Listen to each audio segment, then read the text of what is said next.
Welcome back to Unplugged and Unstoppable, the antidote for being black-pilled. And in this episode, I sit down with my cousin Andrew Winter, who left behind the corporate grind in London to follow his heart and create a yoga retreat in the hills of Vale, Portugal.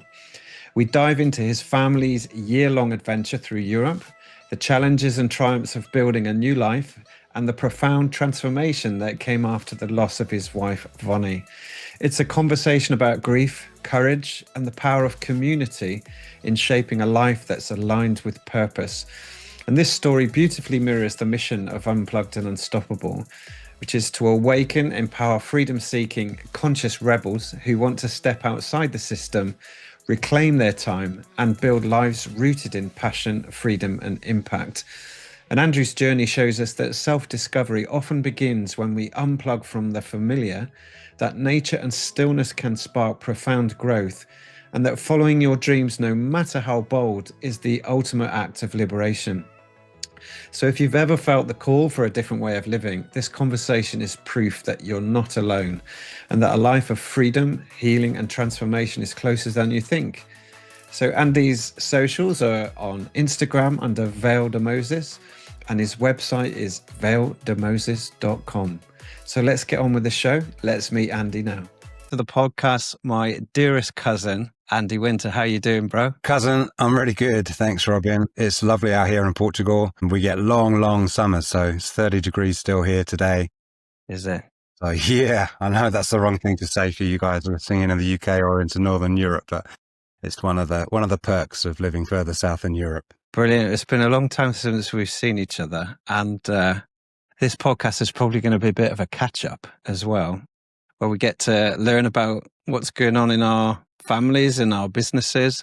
But the purpose of this podcast really is to highlight what you've managed to achieve in your life, Andy, because I think your story will really resonate with my audience. So I think what would be best to do is just let's rewind the clock, start in the days with Andy was in a corporate job. He even went to work with my sister once in a journalist office, in a newspaper office. Let's go there and talk about the romance, what happened after that, and give us an idea of how Andy's route to running a yoga retreat in Vale de Moses, Portugal, all started. Whoa, I could take you way back to the first bacteria and fungi that came out there and formed a romantic relationship with the curiosity of, if we get together, what can we do that we can't do by ourselves? I'm going way back in time on that one because really the roots of all life on planet Earth and also the roots of ourselves are no different. It's a curious exploration into the potential of what our one wild, precious life can give us. And we are, just as human beings, made up of 72 trillion cells of communities of organelles, which is that same primal C relationship between fungi and bacteria that enable us to hear this podcast, see this podcast, enable you and me to hear each other. It's all been fueled by that partnership. So when you go back in time and look at the environment in which you found yourselves in, you find yourself in, and I suspect quite a lot of your listeners will be thinking about taking the jump out of the system, looking at exploring their own dreams and visions about what a more beautiful world that could be possible that they can imagine. There are huge numbers of factors that influence your decision. So for me personally, young parents, we became parents quite in our early 20s. And so when it came around to 7, before that, about 2005, I sold my design agency that I'd set up to help charities fundraise and recruit better staff and volunteers. I'd loved doing it. I'd been doing it for 5-6 years, but I sold. And so I knew that by the time I came to the end of working for the company that bought me, I'd had a good 2 years of being able to have the pressure off being a business owner and having a bit more free time to be able to explore what my wife and I wanted to do, how we wanted to raise our kids. Was it London? Was it South London? What are the schooling options? How do we want to do this? What does it look like? Should I get another job in design and marketing? Should I go that route? Should I explore some other things? We had the time and space over that 2 years to think of some options, but we really couldn't kind of come to an agreement on what that looked like. It's just all too frantic. Even with having a really lovely job in a supportive company where I didn't have to have the same amount of pressure, I was just passing over contacts and processes. Even with the extra spare time we had for conversations, it wasn't enough. So we made a really big decision to press pause on our life. Kids were coming up to being 10 and 8. And so just a year and a bit away from choosing secondary schools in London. Okay. Just that as a choice in itself was, as it is for most parents that have kids of that age, your choice for education feels like it's going to determine their futures. And we had to look at all the available schools and we were like, really? Is that our only way? Is that our only choice that we have here? So we decided to say press pause, rent our house out in London. And it was enough money to cover the bills and the mortgage and everything else and some spare cash to live off. From the sale of my company, we were able to afford to buy a lovely motorhome, a big 25-foot job with put some bikes and solar panels on the top and storage. Got all the blessing from the school that the kids were in to take a year out.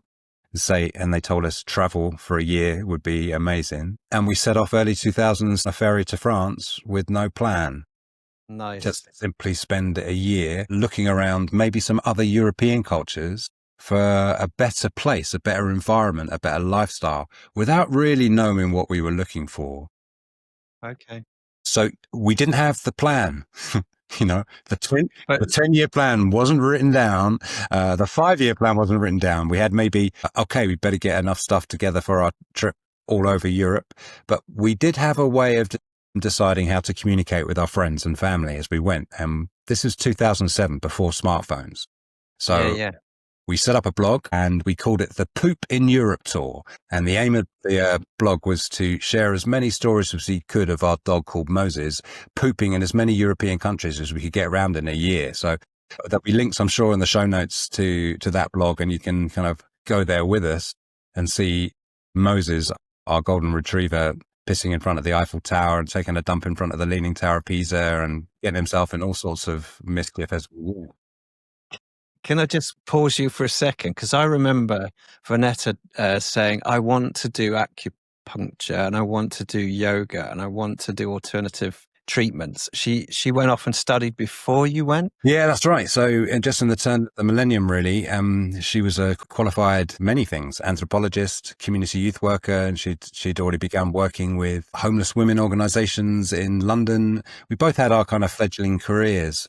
But she experienced an incredible massage once and said, now that's something to do with my life because it's tangible. You can touch people's bodies. You can relieve the stress within them without having to talk, without having to come up with a development plan. And she was also, by that stage, a really regular yoga practitioner. And so it just happened that her own yoga teacher was also going off on her own Finding Yourself trip around India for a year. And she convinced Voni to take the yoga teacher training so she could take over the classes in London. Yeah, Vanetta did her retraining into a whole range of different massages, Thai massage, and also did a good 3 or 4 years hard study to become an acupuncturist. And then we'd already opened up a clinic in our home in London and converted the basement to be a yoga studio and an acupuncture clinic. And so she was already running her own business from home. Just had space. 6 or 7 people that would come 2 or 3 times a week in the evenings. I'd often come home from work and my kitchen would be full of all these folk talking yoga posture practice, or, someone just coming out of an acupuncture session. And in the summer, my garden was always full of relationships. So that was what her business was. And she really enjoyed that connectivity into a community through touch and through acupuncture and through yoga posture practice. I wasn't really so enamored about the possibility of the next 10, 20, 30 years of my life working in advertising in an organization. Okay. So take us back. You're going around Europe, and what were your discoveries and realizations in that trip then? Well, this is bizarre, and it's maybe not so dissimilar for other families. After we'd been on the road, we were outside Paris, I think. We'd been on the road for about 4 weeks, and it suddenly hit me, even though my kids were 10 and 8, that was the longest we'd spent as a family together, 4 of us, without work. And I remember the tears rolling down my face. The kids were off biking. Bonnie was off walking Moses. And I was just on my own looking at this bucolic scene of a little French campsite by a river somewhere and thinking, how is that possible that we have a structure to our working lives where often at least one, but often both parents are having to work full time. And you just grab 2 weeks, 3 weeks holidays at the most to be permanently with your children, but permanently as a family. And I realized I didn't know what the destination of our journey was going to be. We didn't know if we were going to find anything suitable for us. We'd framed it really gently with the kids that we're just taking a year's holiday. And if we didn't find anywhere special, we'd just come back and go back into school and we'd make the next step. So there was no big, massive, we're off to find a new way of life. You know, destiny awaits us. There was just a real gentle, let's have a really fun year. Nice. So that was the first realization. And then pretty soon after that, there was a moment when I would often not go to the museums or galleries or tourist sites because I was looking after Moses the dog. So I'd spent most of that 7 or 8 months in beautiful European squares, having coffee, reading papers, being with the dog, lapping up the attention that he got vicariously from everyone that passed by. But there was a moment when Voni took the kids up to the Eiffel Tower, right to the top, and they were gone a few hours, and they came down and they were all, Josh and Ellie were in tears. They were sobbing, Ellie particularly, my daughter. And I looked at Voni, what on earth happened? And then the story came out. They were at the top, and Eloise asked her mum if she could spit off the top of the Eiffel Tower. Voni did what any good parent would do at that point and turned her back and disowned her children and walked to the other side of the Eiffel Tower.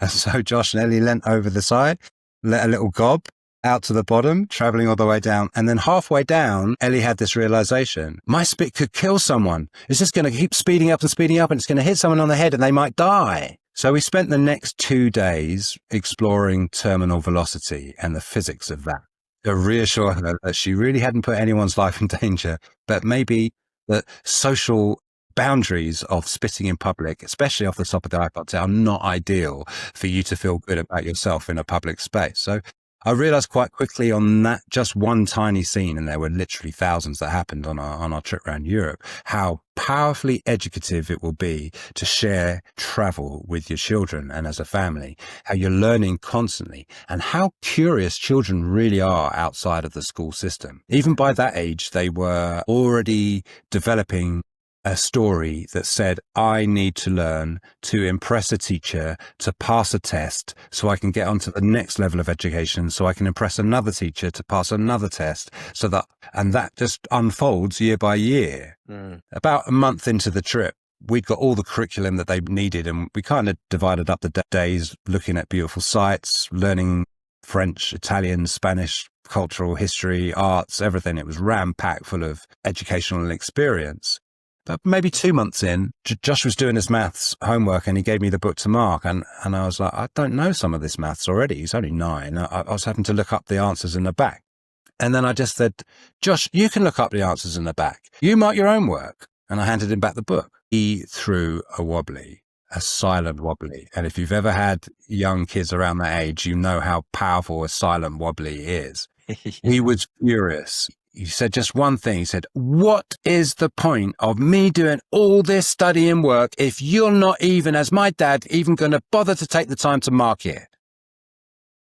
Stormed out the motorhome. Didn't see him for a couple of hours. He didn't speak to us when he got back. He didn't speak to us for the next day. He didn't speak to us for a second day. And then on the third day, I was just cooking up dinner. We were in Italy at the time by a beach. Had a really great day, but he wasn't talking to us. He was furious. And then he came back and he went, Dad, I think I found the answer to that question. I was like, you mean why you study it? He said, yeah. I said, tell me, Josh, what is it? He said, we're studying for our own education, aren't we, Dad? We're doing this for us, for ourselves, not for you, not for the school, not for teachers, not for exams. It's because it's fun to learn. So we're doing it for ourselves. Even making me well up even now, remembering that scene and going, there is absolutely no way I could have taught him that.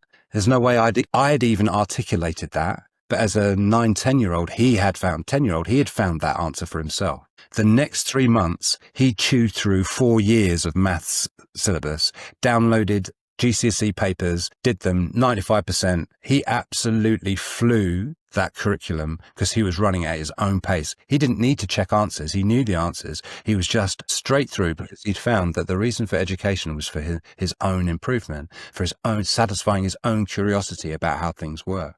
Amazing. So that was a really powerful moment. Eloise did it in different ways with art and design, watching them in Monet's garden in Paris, just drawing the water lilies and thinking, this is no comparison to any arts class you could find in a London school. The historical, cultural context of being at the birthplace of Impressionism. Honestly, I could talk to you for another hour on all the experiences of what taking time out to consider what it is that you want to do next. What do you enjoy? Where is your joy? And follow in that. You can't work that out when you're stuck in a routine, even if you're really good at what you do. And a 2-week holiday is not enough. Yeah. It really was worth it for us to take the time out as a family to explore Europe. That's where we wanted to do. So it gave you perspective as a couple, but your kids as a journey of self-discovery as well, isn't it? And figuring out, okay, well, maybe this is a start of something for us, which is amazing. Changed perspective. It changed their story. It's a deeply empowering. And I think you talk about on your website and in the things you do about freedom. And that's one of the freedoms, is to learn that there are other ways of living outside the one that we've been grown up in.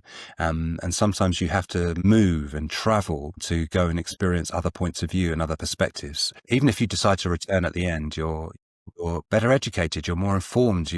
Experience will teach you and change your perspective and really identifies what it is that you don't want and what it is that you do want. Awesome. So take us now from Voni running the clinic at home. You've exited your agency. You've done your trip. Now what? Well, so on the trip, we were camping in the Abruzzo Mountains in southern Italy. We took a 4-day break before the driving. We swam across the lake, taken some mud baths.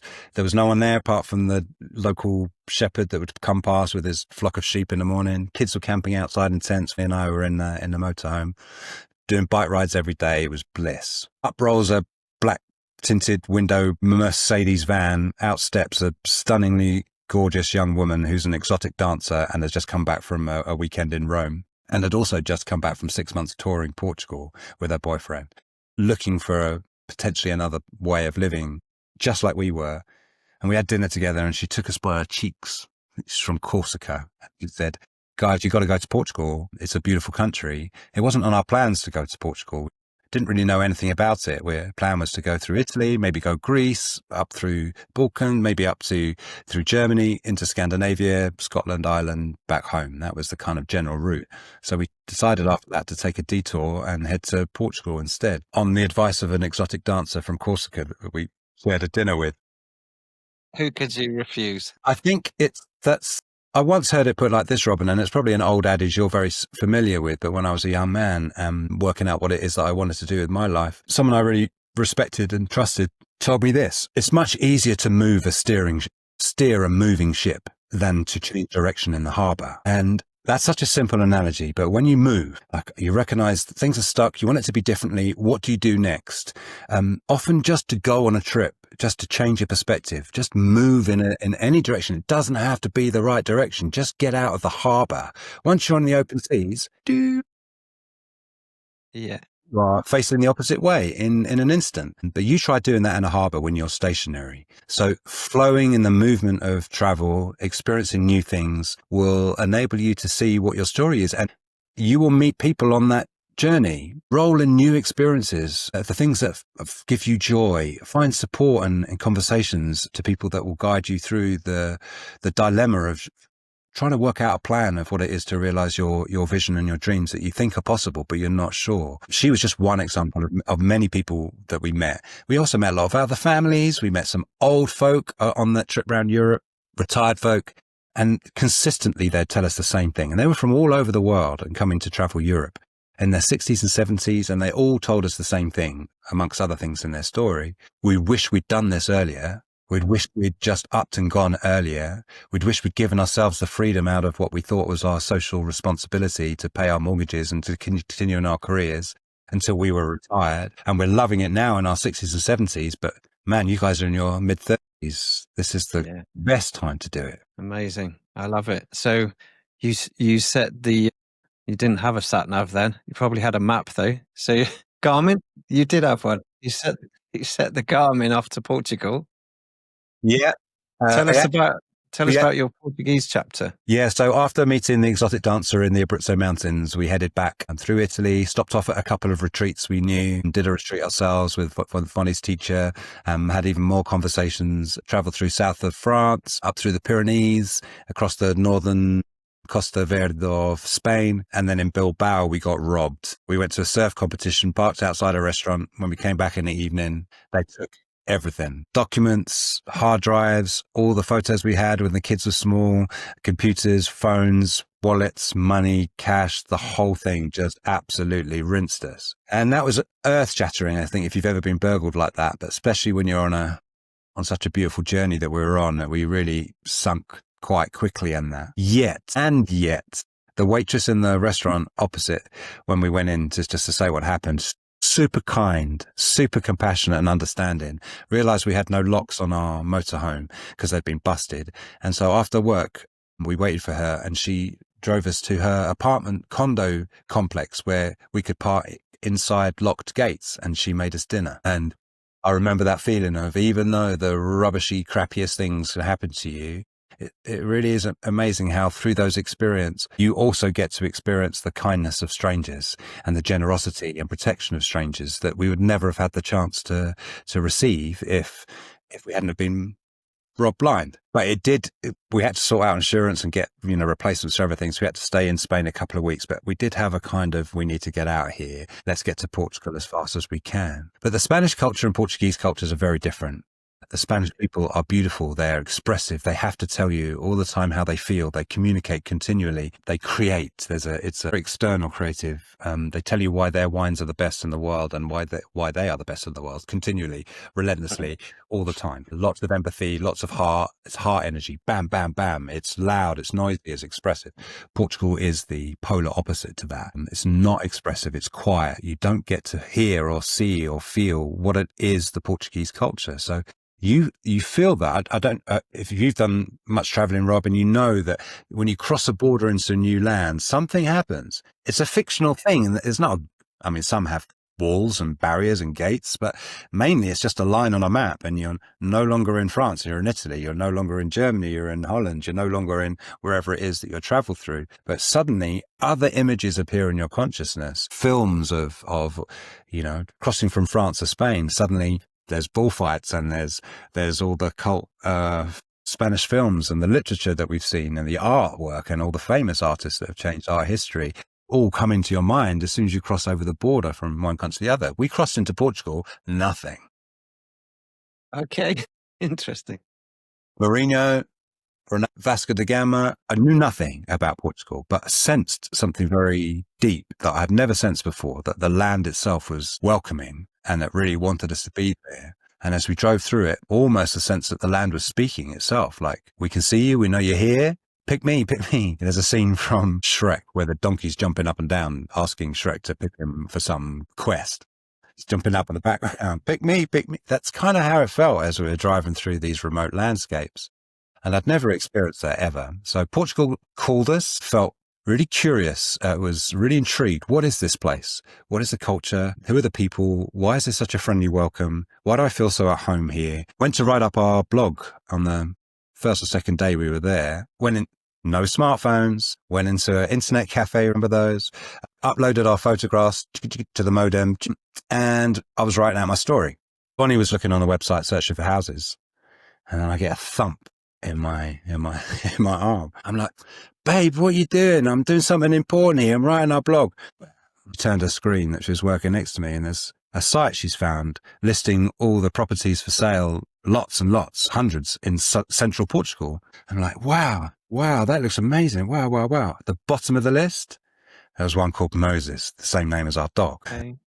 Looked in. Oh man, we've got to go see that. Wouldn't that be amazing if this place we just found on the internet called Moses, the same name as our golden retriever, wouldn't that be fun if that ended up being the place that we ended up living? So we got on the phone, called the guys. They weren't able to show us the house for another 3 weeks. So we poodled around Portugal, got to know a bit better. But after about a week, we're like, let's go anyway. Let's see if we can find it. No GPS coordinates, just the name and the name of the village. Got to the village. It's the first motorhome they'd ever driven in this village. So far off a tourist path, they'd never even seen a tourist. Amazing. Parked up in the village square, got out, 3 old ladies sitting down, doing some embroidery and knitting, thinking that we were aliens. Me, 2 35-year-olds and 2 beautiful kids and a golden retriever jump out this alien spaceship that's just landed in their town square, village square. And in my best Spanish, asked them if they knew where Moses was. They hadn't a clue what I was saying. So Voni turned to Moses, our dog, and said, buddy, you got to know where this place is. Well, it's a huge landscape. There are little ruins scattered all over here. Where on earth is this? And he just bolted down one of the roads off the top of the mountain. Did he really? And we ran down behind him. He cut in, and I thought, oh no, he's heading to the river. This is going to be a massive climb back up. And we got to the end of another dirt track, and there were the houses that we'd seen on the internet. Not only we'd gone to a place so remote that hadn't had any tourist accommodation open in more than 300 years, since they used to have pilgrimages running through up to Santiago de Compostela. No tourism, nothing in the guidebook books, no history, no written history of that area. And there we are, staring at our destiny, these 4 houses with no roofs, with the same name as our dog, and we fell in love.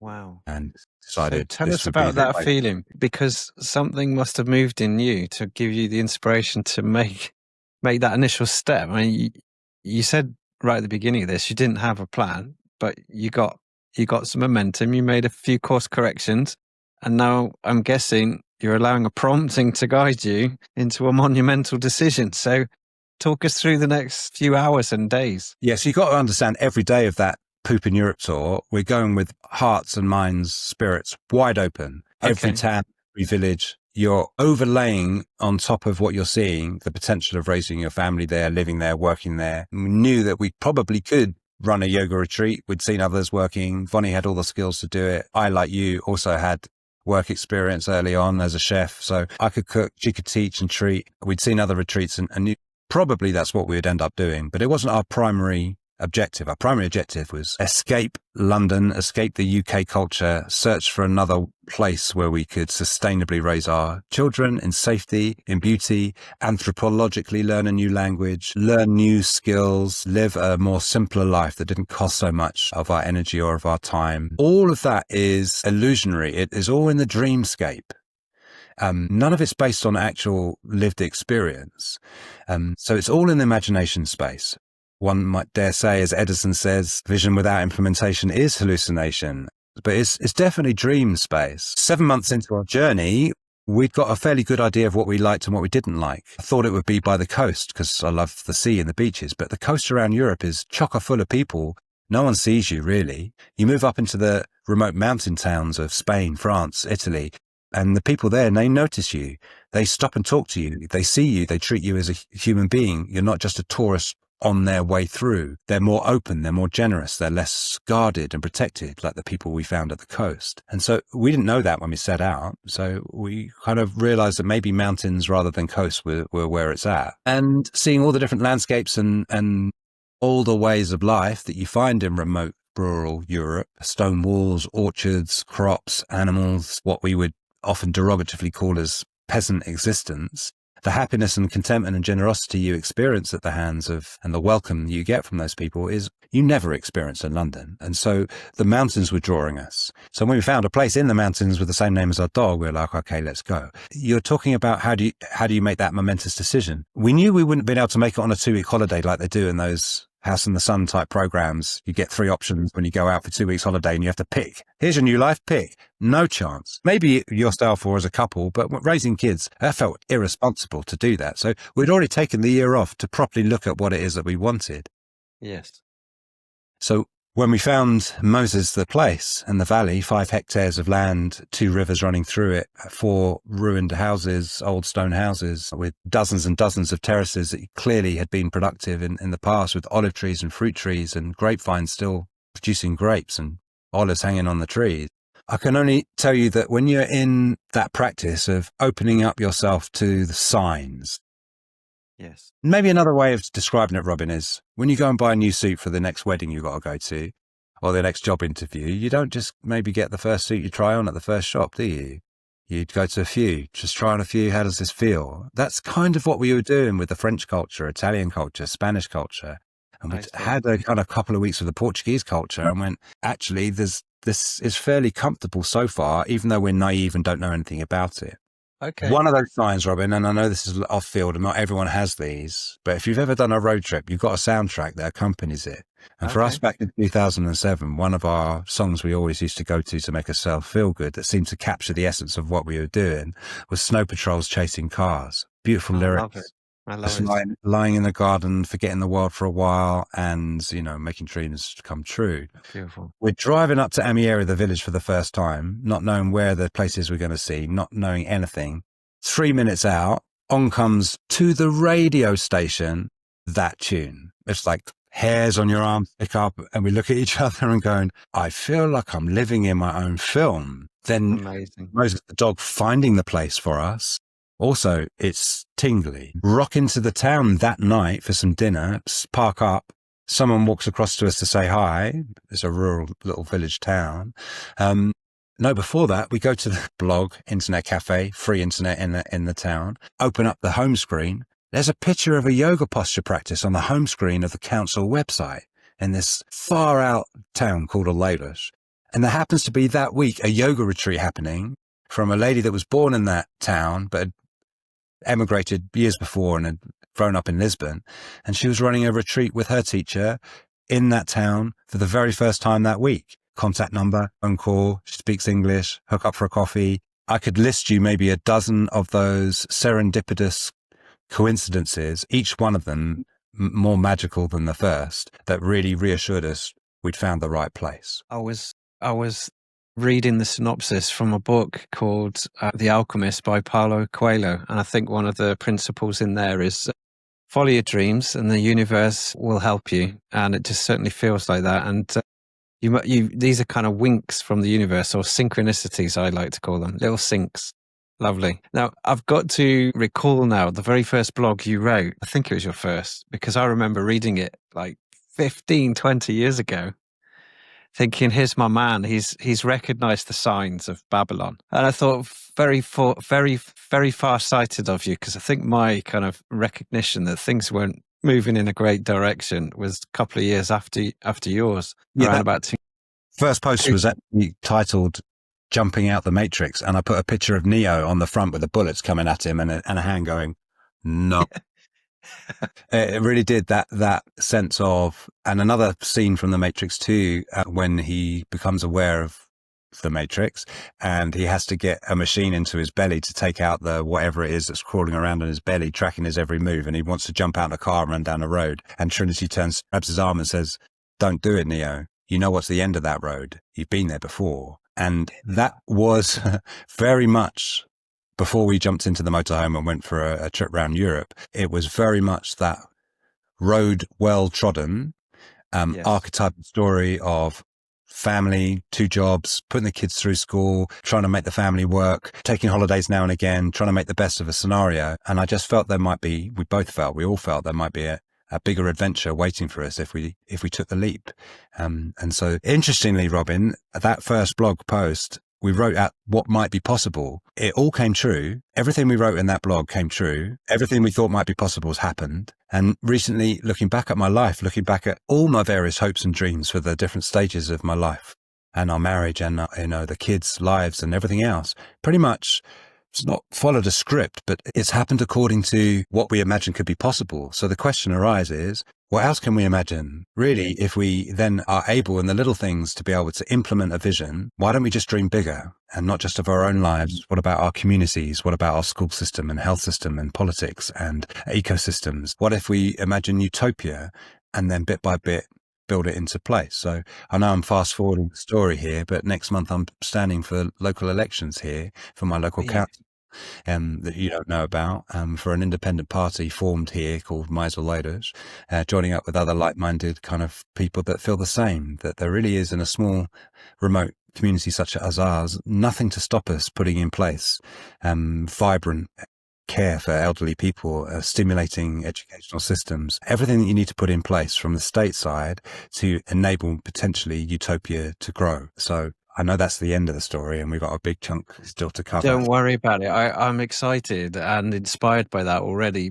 So we'll catch on to that. So let's just try and chunk down into, because I do want to cover what's life like at a retreat, and how did you get from 4 derelict buildings to what is now a flourishing retreat location? You got to remember, we're 35 years old and we're naive. my dreams, really hoping that it's going to work out. Get a lot of support. We have to learn the language pretty quickly, find some English speakers, but also we decide to all of us learn the language quickly so we can integrate and learn from the elders, how they did their farming, how they did their building, how the buildings were made, so we could work out how to restore them. But when I arrived, I was typical Londoner. We're going to find local builders, put a 6-month contract into the restoration, get it done, pay them a bonus if they finish on time and penalties if they're delayed. Right, that's just London development. 18 months in, no builders found. There's a few other stories along the way. We also I felt particularly that we came there to raise the kids, and I knew probably running a yoga retreat might be the thing that we could do because we had the skills to do it, but I wasn't confident we could do it. So I'd actually invited some couple of other teachers that Voni knew out to join us, and they bought properties, and we were all going to do this one big happy utopian yoga retreat together. You're smiling. Yeah, that's the theory. This is, my therapist called it smile therapy. It helps you force a smile on your face. Naivety is really essential to do these things. If you knew all the challenges that would take place, you just wouldn't jump. You to be ignorant. That's what an adventure is. It's the ignorance of not knowing what's going to happen. That's why we call it an adventure. Otherwise, it's just a boring implementation of a plan. It didn't go so well in those human relationships. It really didn't go well, and it all fell apart. We suddenly found ourselves no development of our own place done, no skills to do it, kind of running out a little bit of money. The exchange rate shifted. It was 2008. The pound euro kind of collapsed, and the money we had in pounds suddenly was worth 40% less, and realized we probably wouldn't be able to afford to get like a big building company in to restore 4 houses and sort out everything we wanted to do in the place. So we started it ourselves, just began. Amazing. We called in some local builders, stonemasons, some old guys that really know how to build in stone, and they showed us how to build in stone. And so we began building up in stone, raising the heights of the buildings, learning how to cut trees down to make roof beams, and then got some help from a local carpenter to come in to do this. We basically spent 3 or 4 years running workshops on how to use old natural materials, ways of building, stone and clay and local lumber, reusing old tiles, just everything to do with restoring houses. We had to learn. We'd had no experience whatsoever. That and YouTube videos and books, hundreds of books, conversations. We just began.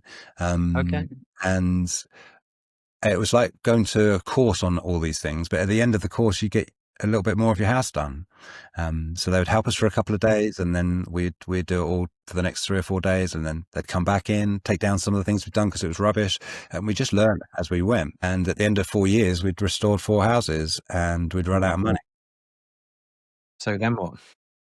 Yeah, so I'm 40 years old, Robin. Not now, I'm 53, but I was 40 years old, sitting on the steps. Kids are at school. It's my birthday. Voni's out in town shopping for my birthday present, cake ingredients, I suspect. I'm having my morning cup of coffee on the steps of the house. And we'd only just moved in there maybe 6 months before into the main house. I foolishly checked my bank account. There's 200 euros left. There's no savings. There's no pension. There's no money anywhere other than that 200 euros. And I feel ridiculously foolish. I'm a father of young kids. I'm a husband. What am I doing? I've taken my family out from a good quality of London life, and here I am, a penniless peasant, and my mantras were, what's the point of working and earning money for services and food that you can grow yourself and do yourself? And there I am, gardens full of food, house that we've restored, no money in my bank account, kids needing braces, probably need to spend a bit more on the houses to finish them off, no money for holidays, no even business plan in my head about how I'm going to earn the cash. I'd done a little bit of work as an English teacher. I'd helped some other English families because I knew how to build in stone by that stage. So I'd helped do some project managers for others, but none of it was enough cash to really make a life that we wanted to live. And then I felt foolish that I'd never done the business plan. I was so intensely focused on becoming self-sufficient that I forgot that money makes the world go round, and it might be a little bit easier to pay a dentist in cash rather than potatoes. So I had this kind of epiphany all on my own, sitting on the steps, berating myself for being so foolish. And I went, okay, I'm going to have to go back to London. I'm going to have to talk to this lady and this guy. I'm going to have to see if I can get a 6-month contract here. Might have to send some money back to the kids, whatever. I know other people have to do that. It's a bit of humble pie. Man, I need to buy a suit. I don't have one. I can't rock up in these working clothes. All right. I'm in Starbucks in East London. The person I need to speak to at the agency is there. I've got to give my 60-second pitch. Go. What is my 60-second pitch? Right. I'm Andrew. I can only tell you that experience of that conversation with myself, getting myself ready for an interview to try and get employment back in the system again. I was actually unearthing a coffin of skills that I'd buried and said I never needed to use again. I don't want to be involved in that world anymore. Yeah. And I was unpacking it and going, actually, I can do all these things. And then halfway through my 60-second pitch, I stopped and I went, wait, I can do all those things. What if Vale was my client? What would I advise them? Yes, got it. The stream of consciousness that then came out of my imagination space, headspace, was so easy. I could see it clearly. If I wasn't so wrapped up in my own story of moneylessness and foolishness, I would see what richness and potential that we had. And that's all I needed to do was ask that one question. And I suspect your listeners and other people, there will be one question or two or three that either by themselves they can figure out or help with someone else like you, Robin, can help those questions that release their own understanding of what it is that they are, how valuable their dreams are, really. Awesome. So when Voni came back with my present, I just hugged her and said, hey, babe, shall we run a yoga retreat? And she was like, finally, how long are you going to be this foolish, useless, nobody hermit living in the mountains? Being so proud that you're building your own houses and growing food for your family, ain't going to put braces on the kids' teeth, is it, dear? Right? No, babe, you're right. Can we do it? Yeah. Okay. Wrote a website, got it ready to publish, then got a phone call from Voni's aunt in New York. She ran pharmacies and she just went, happy birthday and hope you're well. She'd already come out to see us, loved what we were doing. Said, look, I've just got a tax return from the American government. Would you like $5,000? Wow. Amazing. I passed the phone over to Voni and burst into tears. And then we used that money to get a proper website together and brand strategy, and had some money to learn how to use Facebook and Insta for advertising. Amazing. When an ad agency, they didn't even exist. So we learned everything from scratch, put it out there, and we were fully booked that first season. Amazing. And I guess websites were a little bit more than 150 quid like they are today. I went to a few of the creative directors I use. They generously offered kind of really reduced budgets, but they were quite big back in the UK. And then I thought maybe we need to find a Portuguese agency and put the word out, got a couple of, made some phone calls, sent a brief, and the owner of a bespoke systems designing, I don't know what they would be called back then, but bespoke software developer, really was enamored with us, enthralled by our naive vision of what we could do, and was so impressed that we as a family wanted to do this and start a business in the middle of nowhere that no one had ever heard of. He offered to build us a bespoke booking system, customer relation management software, everything for $1,500. Easy, because that's around the time where that stuff, cloud systems were really expensive then. You didn't have a Monday.com, did you? Or an Asana. Squarespace or anything. So he did it. And he got his team on it, almost like a bit of charity work.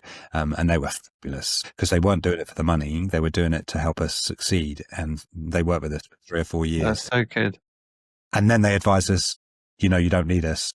Just get yourself a Squarespace site and you can do your CRM and everything by yourself. Amazing. Easily.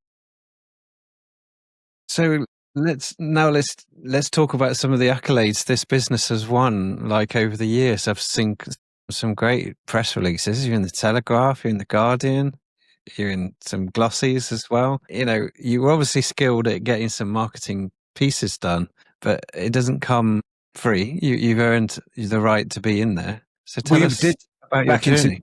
Realized that we probably needed some more help in PR than what we were able to do just through online marketing and even taking ads in glossies. Because of my background in advertising, because I worked with your sister, and I really did know the other side of how paper advertising works. So I knew if I got all my adverts together, full pages, half page, full pages ready, that at some point they're going to call me with last minute space, because they'd much prefer to run a beautiful advert than to have a blank space or just a kind of a paper advert. So I knew that I could negotiate last minute. Like in half an hour's time, we go to press. Can I offer you a €300 deal on a 1,500 full page? I'm like, I'll take it for 50. Okay. So for about 2 or 3 years, we got lots of advertising everywhere simply by making relational contact with all the magazines we wanted to appear in, so they'd know who we were, and always saying to them, listen, we haven't got great budgets, but if you ever have any last minute space, call me, let me know. And so I did. And so we used last minute space adverts, but we had to get all the adverts proper pucked up ready because they literally only had half an hour before they went to press. So I'd have to press the PDF, go, and then they were very grateful. And then all the other magazines contact you because they see you taking full page adverts. And so we just built our network of, that's the advertising strategy. The PR wasn't my field. Below the line, they call it, the expense of PR. I had tried sending out press releases to all the major publications and never got anything back. And then one of our guests suggested that I have a chat with a really small little agency who specialize in the wellbeing area and said they're really lovely there, and you're the type of client they would love to take on. So I had a good chat with their team, agreed a 6-month campaign. They sent out the press releases.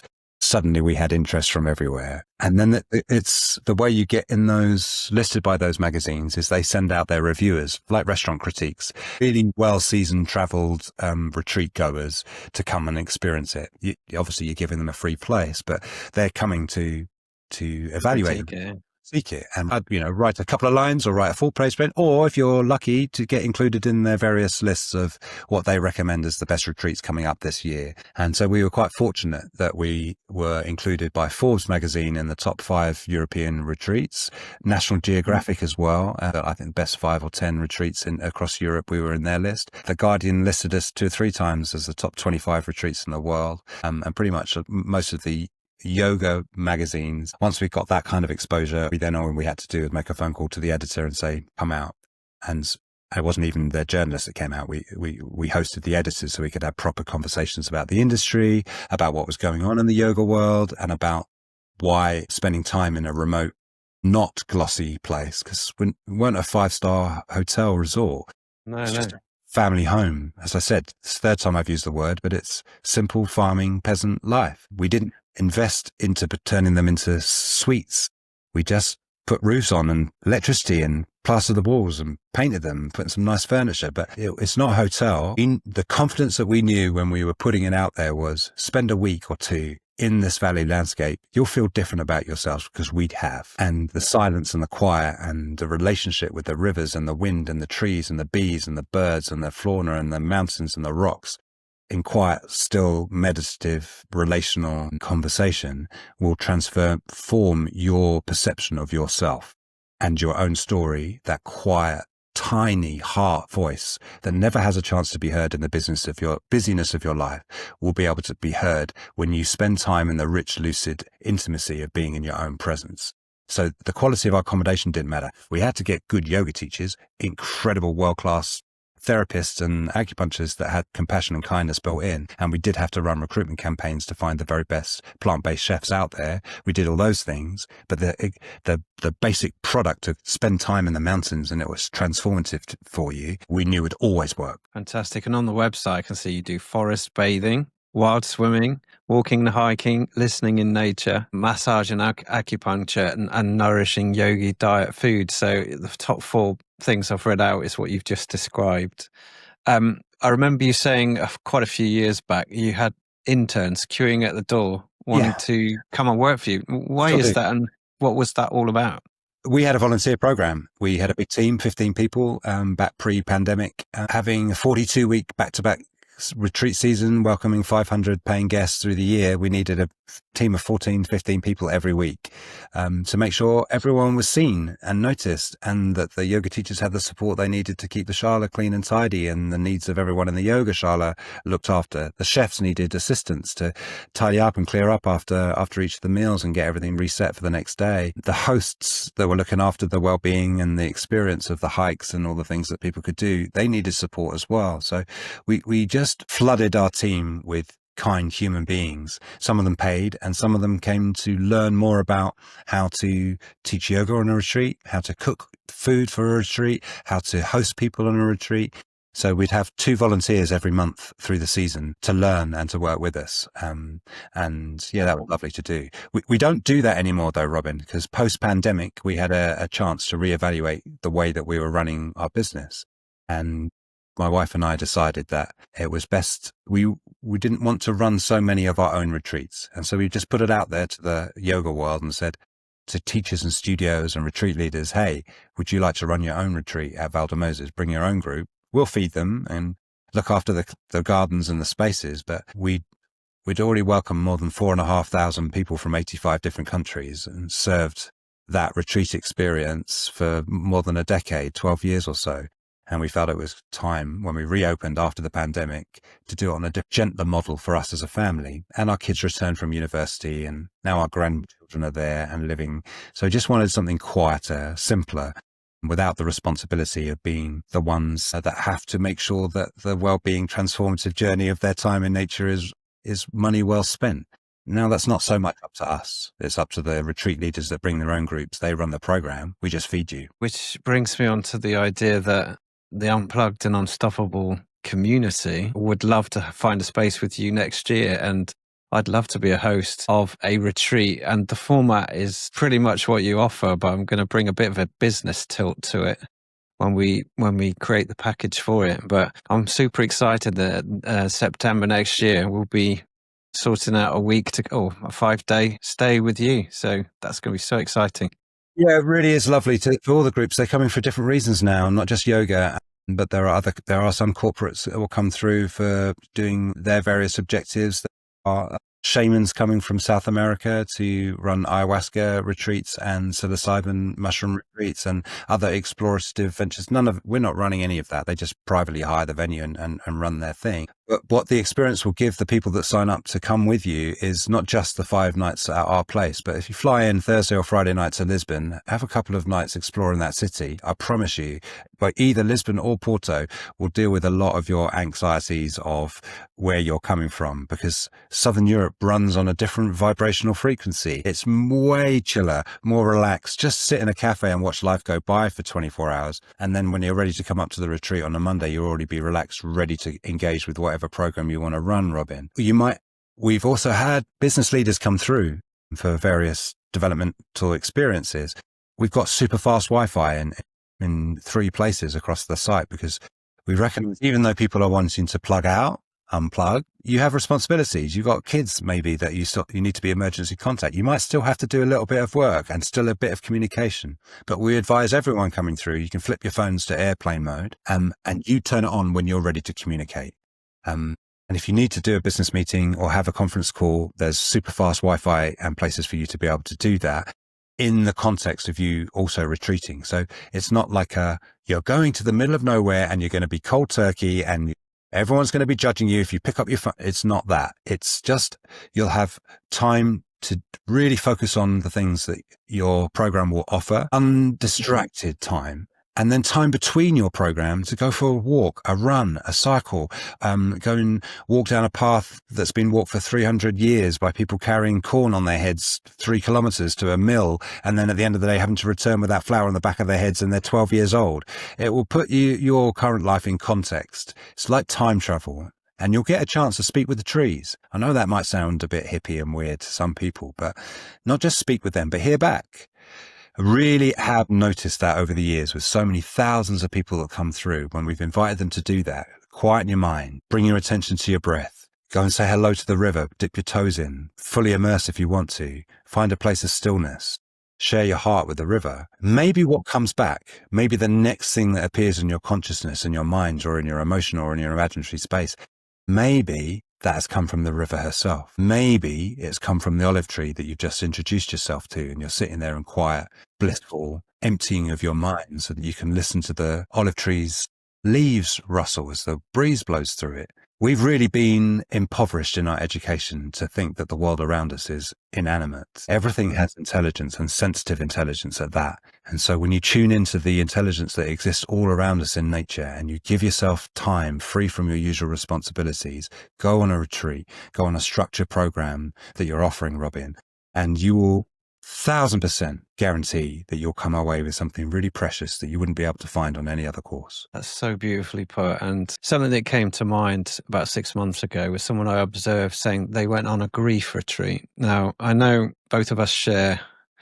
a story about grief, and I have to honor and pay tribute to Voni, your dear wife, who you lost last year. We both lost a loved one last year in August and September, and you're talking about how you process this deep feelings of loss. And I want to try and couple your experience here with grief with how you've dealt with it and where you see your future, where you are with the two children. I guess they're still there with you at the moment. Is that right, Ellie? Ellie and Josh are still with you. How have you found it, Andy? And, I so respect your vision for the future that we sat down last year, talked about your vision. Let's just first touch on Voni. Wasn't in the script, Robin. Yeah, so sorry, my bro. When we lose loved ones, we become irrevocably changed. It's different when my mum died 10 years ago, even different when my sister died 4 years ago. When your life partner dies, your whole world is smashed. Grief isn't something you deal with. It's something you have to accept as now a new part of who you are. It's not a process that you will come to some end point to. It is not linear. I'm really very, very grateful for all the authors that have written about this in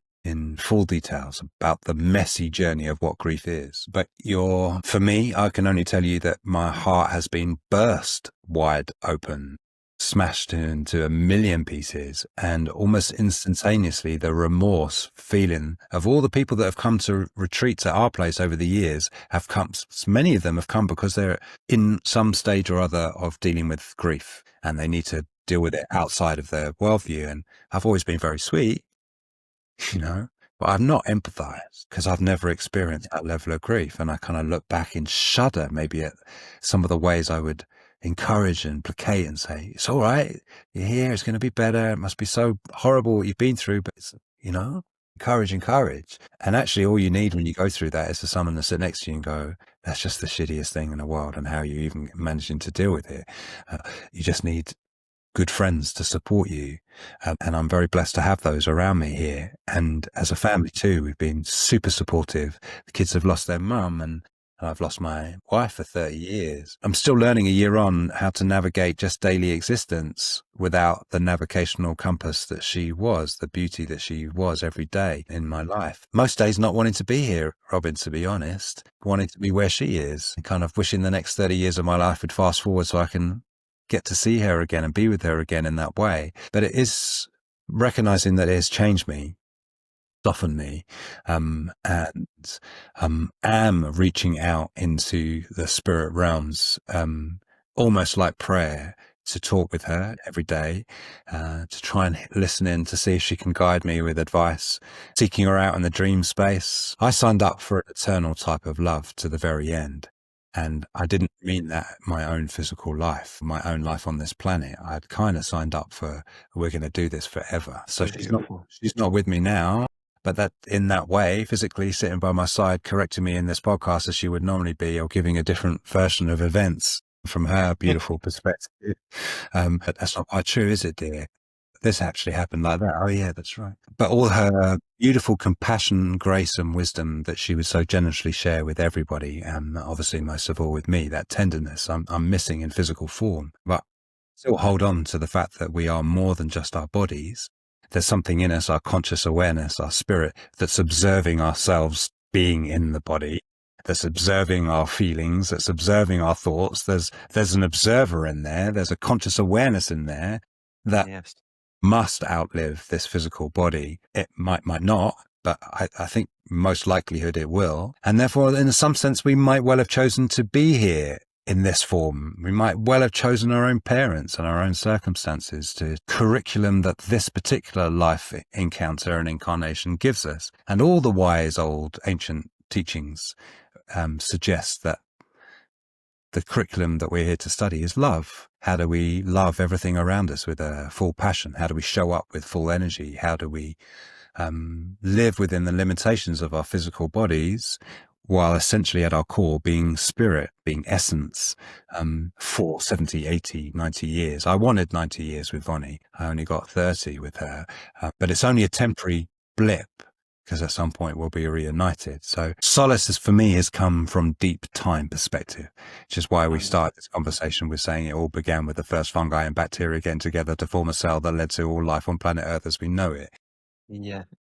that curious, not knowing what will happen through the partnerships we form, not knowing what the destiny is going to be, and dealing as best you can with all the way the scripts don't always fall into place. How you respond to them with love, for those that are around you, is, I think, for me, what I'd like to live my life by. Losing Voni has just made that even more imperative for me, to live my life by love rather than any other metric of success or failure. Just to love as fully as I can, as often as I can, wherever I can, whether that's a plant, an animal, a river, a stone, my cousin on a podcast, That's and amazing. most importantly, Robin, myself, because it's a relationship with ourselves that will outlast all other relationships. So how do I love myself? Man, thank you so much. That is so profound. And for those who've never met Voni, Voni's just so full of life, full of imagination, laughter, fun. She was curious. She really cared about everybody. And not that I've seen her do yoga or be in your space, I can imagine she was the queen of her domain. I can imagine. I could see all the Instagram responses and all the well wishes that you had, and you put them in I think you put them in a tribute book or something, didn't you, on your website? We stopped posting on Instagram when she began to get ill. Just felt it was the wrong to share that story of what was happening.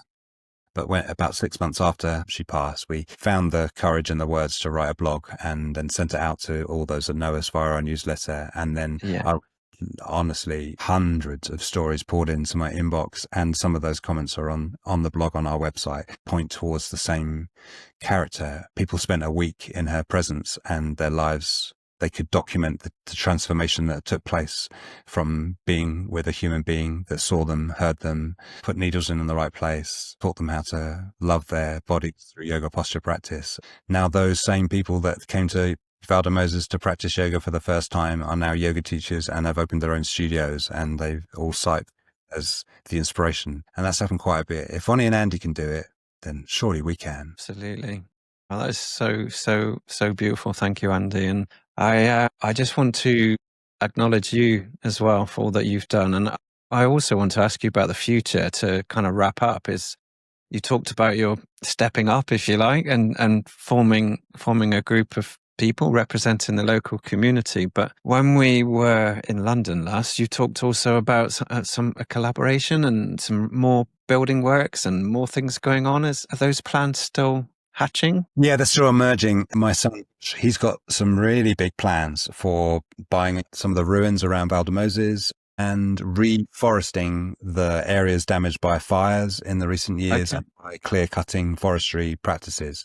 He's really keen on taking on, and is very clear about what his vision is, to improve not just the facilities of the retreat, but expand what we're doing to nourish an even bigger footprint than the 5 hectares that are currently ours. Beautiful. His vision's really clear. Eloise has got another vision of setting up in another village an arts retreat and building sound studios, ceramic studios, art studios, and then running arts programs in a similar way that I suppose Vale has run well-being programs, but calling artist groups from around the world to come and use those facilities. And as we just mentioned, how you can, even in business, be transformed by a week or so out from your usual ways of thinking to really focus on what it is that you want to achieve, be more aligned with your values and what you want your life to be about.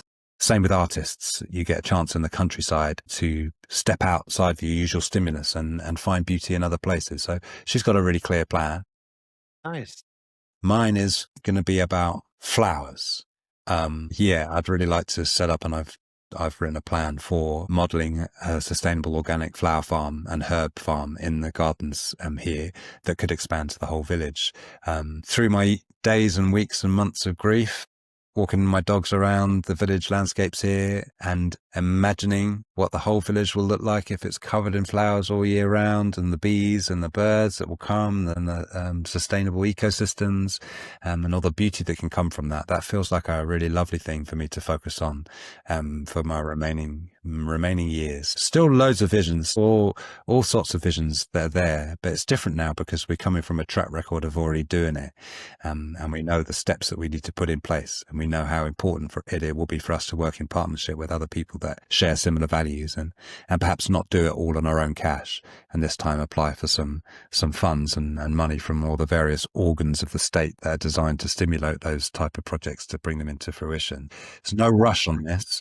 But yeah, there are still visions that we want to dedicate to Veneta, and once we have more firmed up plans on those, I'll let you know, Cuz. Fantastic, man. Well, this time next year, I am sure you'll have taken quite a lot of these initiatives forwards, and I can't wait to give you the biggest hug. Andy, I just want to acknowledge you for everything you've done. And I am so grateful for this podcast because it's allowed us to reconnect properly. I'm welling up myself, but your vision and the way you setting out your stall at Vale de Moses is such an inspiration. So I just want to say thank you for carving out the time. And I'm going to finish this podcast by asking you one last question. Is there anything that you wanted to say that I haven't yet asked you? And then we'll finish off with a nice promotional video of Vale de Moses where my audience can come and book a retreat and come to see you themselves.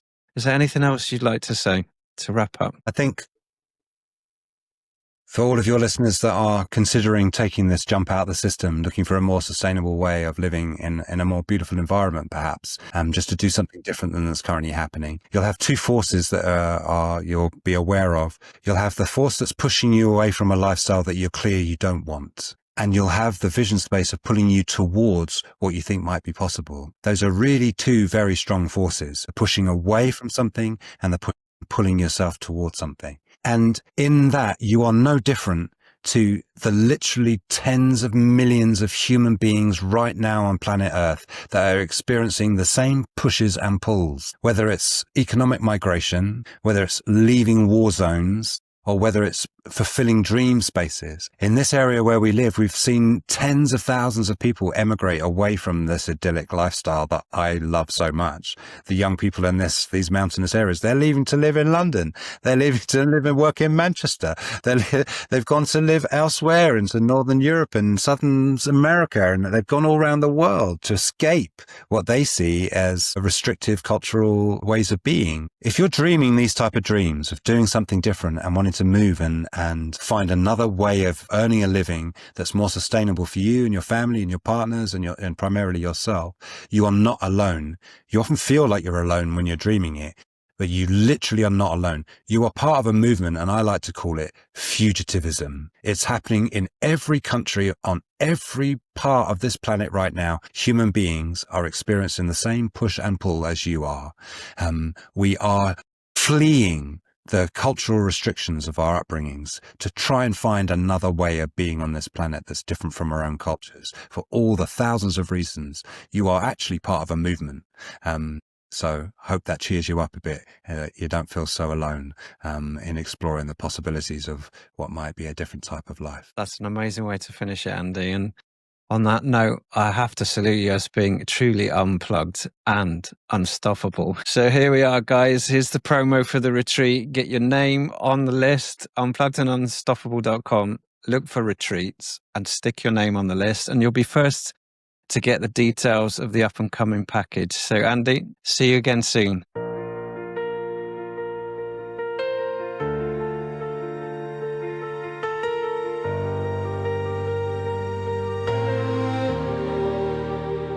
They said stay in line, don't rock the boat, but I burned the map, set fire to the road. Chains made of paper, they crumble so fast. I'm not the future, I'm free from the past. I see the world now, no filters, no lies. I feel the ground in the open sky. Unplugged and unstoppable, I'm alive. No wires, no walls, just a spark to thrive.